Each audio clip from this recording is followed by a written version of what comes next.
સ્થાનિક સ્વરાજ્યની ચૂંટણીને લઈને 16 લોકો દ્વારા ફોર્મ ભરવાની કામગીરી માટે ફોર્મ રજૂ કરવામાં આવ્યા હતા। 2 જિલ્લા પંચાયતની સીટ માટે 2 મહિલા ઉમેદવાર કે જેમાં દળવી ગામ જિલ્લા સીટ માટે કુંદનબેન વિજયભાઈ માવલ અને જામકંડોરણા જિલ્લા પંચાયત ઉમેદવાર પુષ્પાબેન મહેશભાઈ રાદડિયા કે જેઓ ધોરાજી પ્રાંત કચેરી ખાતે પહોંચી પોતાની ભાજપના મેન્ડેટ પરથી દાવેદારી નોંધાવી હતી। જયેશભાઈ રાદડિયાએ જામકંડોરણા તાલુકાની સ્થાનિક સ્વરાજ્યની ચૂંટણીમાં ભાજપની જીત માટે આશાવાદ વ્યક્ત કર્યો હતો। ભાજપમાં જામકંડોરણાના ધારાસભ્ય જયેશભાઈ રાદડિયા ઉમેદવારોને લઈને ધોરાજી પ્રાંત કચેરી પહોંચ્યા હતા। ધોરાજીના ભાજપના ધારાસભ્ય મહેન્દ્રભાઈ પાડેલિયા પોતાના ઉમેદવારો સાથે કચેરીએ પહોંચ્યા હતા, પણ બંને ધારાસભ્યો અલગ અલગ સમયે ધોરાજી પ્રાંત કચેરીએ પહોંચી ગયા હતા। ત્યારે શું જયેશભાઈ રાદડિયા અને મહેન્દ્રભાઈ પાડેલિયા કોઈ વાતને લઈને મનદુખ થયું હોય તેવું લોકમુખે ચર્ચાઓએ જોર પકડ્યું છે। જયેશભાઈ રાદડિયા પોતાના આગેવાનો સાથે અને જિલ્લા પંચાયતના ઉમેદવારો સાથે ધોરાજી આવ્યા હતા અને મહેન્દ્રભાઈ પાડેલિયા પોતાના આગેવાનો અને ઉમેદવારો કાર્યકર્તાઓ સાથે ડીજે સાથે શક્તિ પ્રદર્શન કરવામાં આવ્યું હતું।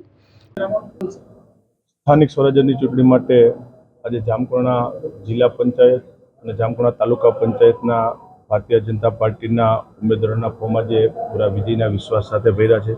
આવનારી ચૂંટણી માટે જિલ્લા પંચાયત અને તાલુકા પંચાયતમાં ભારતીય જનતા પાર્ટીનો ભવ્ય વિજય થવાનો છે, કારણ કે જે કંઈ પાર્ટી છે અમારી કાર્યકર્તાઓ અને સંગઠનના આધારે ચાલતી હોય છે।